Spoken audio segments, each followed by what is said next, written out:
Hello Master Jet, hope you will notice my message. I just want to hear your opinion about this article reposted by Sian Gasa. Thank you.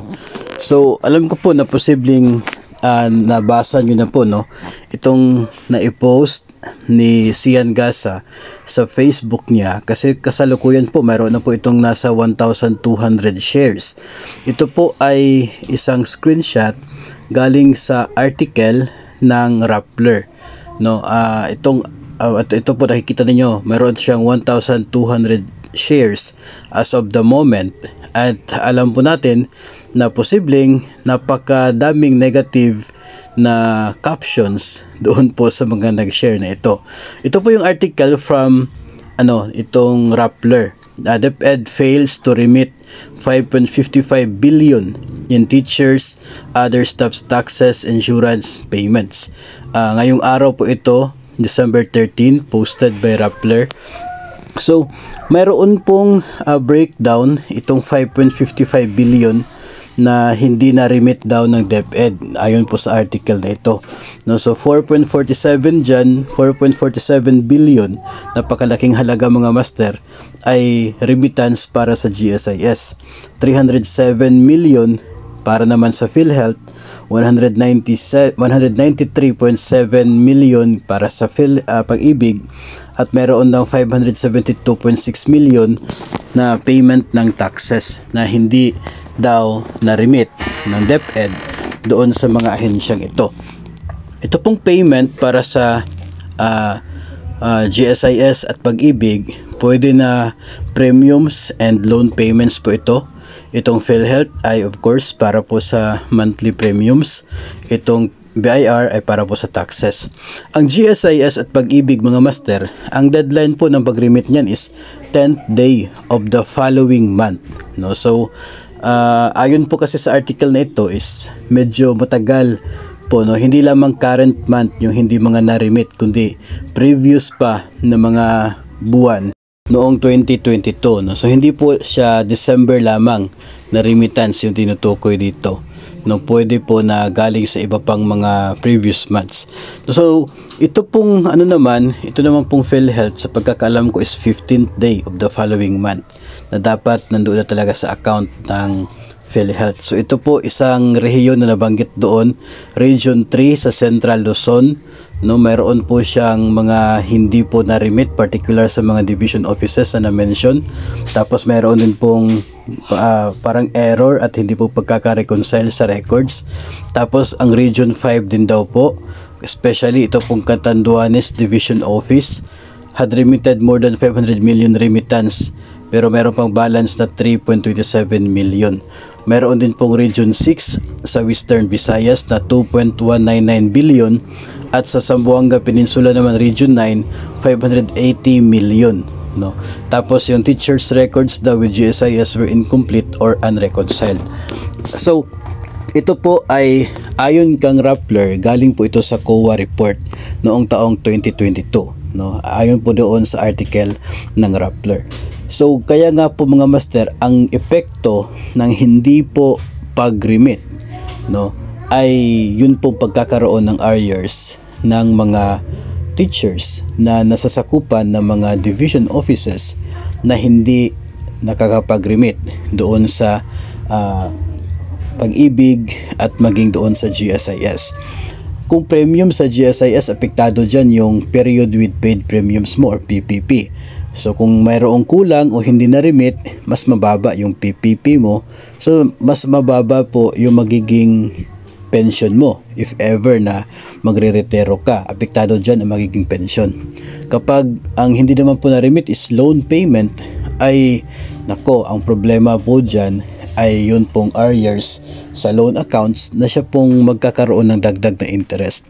So kaya nga ito pag minsan kapag nagkakaroon tayo ng mga arrears sa ating loan accounts, ay hindi po maganda na we directly na ipapasa kay GSIS yung kasalanan doon, kasi nga posible na yung agency natin ay mayroong failure sa pag-remit. Tapos hindi naman po ito totoo, to all of the division offices. Kasi nga, 'di ba, doon po sa nabanggit na report ay selected lang naman no ng mga regional offices and selected lang din ng mga division offices on those regions. Hindi man po nangangahulugan na buong rehiyon talaga yon. Yung ganong lang kalaking halaga ay hindi po nangangahulugan na isang buong rehiyon, no? So ang mangyayari dito mga master ay yung naging caption kasi ni Sian ay para bang nabubulsa. Nagtatanong kung naibulsa kaya ng mga opisyal, no? Yun po kasi isa sa mga worries po kung titingnan natin na nagkakaroon ng mga yung mga nagkakaroon ng mga walang remittance, no? Hindi na remit na mga bayarin, no? Posible ba na ito ay baka naibulsa ng mga opisyales ng DepEd on those division offices and regional offices? Yun po madalas na mabilis pumasok sa isip po natin. Pero personally, in my opinion talaga, hindi naman po siya ganun, no? Kasi you cannot easily release funds to a particular person kung wala naman pong proper documents, no? And hindi po talaga siya possible, especially pag napakalaking halaga. So paano mo siya ma-reconcile yung mga attachments ng inyong disbursement? Yung duda natin dito is posible na yung failure ng pag-remit ay yung pundo intended for that ay baka na convert, no, na divert into other payables, no? Pwedeng kasing ganon, no? Personally, hindi ko talaga siya iniisip na napupunta sa bulsa, kasi yung process sa accounting at saka dun sa pag-transact doon sa bangko ay hindi po siya madali na makapaglabas ka ng pera to a certain person, no? Especially kung malaking halaga, kung ating pong iisipin na ibinulsa yung pondo para dyan, pwede na divert into different na payables, o kaya ay pwede rin na baka current month ang mga transactions na malaking halaga na nabanggit dito sa report nito, no? Kasi pag December ay yung remittance ng December pwede mo siyang gawin until January 10, no? So pwede na January 10 mo pa babayaran yung intended for December na deduction sa sahod, and it's not a violation, no? Hindi siya problema, hindi siya magkakaroon ng penalties kung sa January 10 ka pa magbabayad. Pero as to the record as of December ay talagang makikita mo siya as no remittance, kasi walang nangyaring remittance on that particular month, for that particular month, di ba?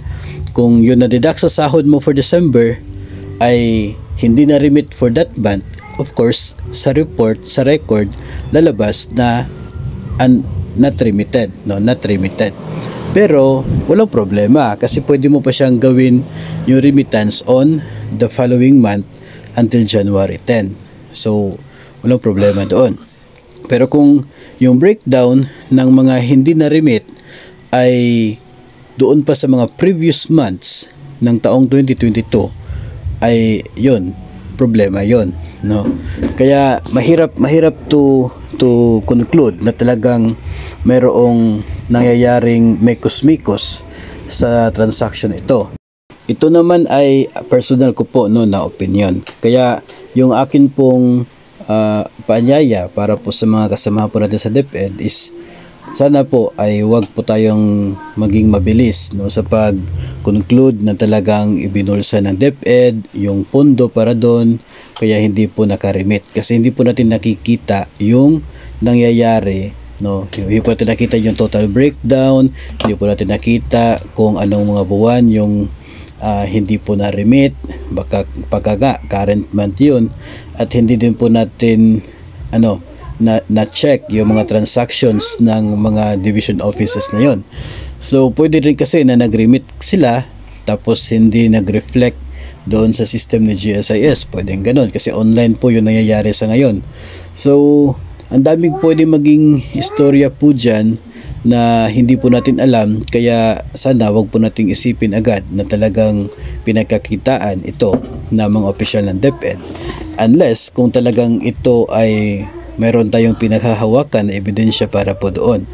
Kung ito ay nabanggit ng COA sa kanilang report, ay binibigyan naman ng pagkakataon yung mga opisinang yon to justify, to give reasons and to give proof kung bakit ganun yung nangyari, no? So let's give this this kind of situation para doon sa isang ahensya ng gobyerno na siya pong namamahala to determine kung meron ba talagang meron bang nawalang pera at napunta sa ibang tao.